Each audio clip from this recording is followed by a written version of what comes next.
हिंदू समाजाच्या विविध मागण्यांकडे शासनाचं लक्ष वेधण्यासाठी हिंदू जनसंघर्ष समितीचे कार्यकर्ते 8 जुलैपासून छत्रपती शिवाजी महाराज चौकात आमरण उपोषण करणार आहेत, अशी माहिती गजानन तोडकर यांनी आज कोल्हापुरात पत्रकारांशी बोलताना दिली। या उपोषणाची शासनाने दखल घेतली नाही तर भविष्यात सामुदायिक आत्मदहन मार्गाचाही अवलंब केला जाईल, असा इशारा यावेळी कार्यकर्त्यांनी दिलाय।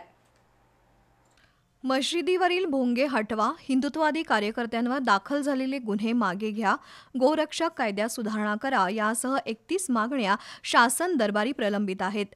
केंद्रात आणि राज्यात हिंदुत्ववादी विचारांचं सरकार असतानाही हिंदू समाजाची गळचेपी होतीये, असा आरोप हिंदू जनसंघर्ष समितीच्या वतीनं करण्यात आलाय।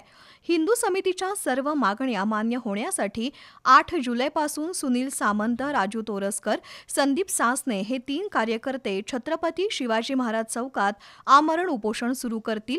याचीही दखल शासनानं घेतली नाही तर सामुदायिक आत्मदहनाचाही मार्ग अवलंबू, असा इशारा गजानन तोडकर यांनी दिला।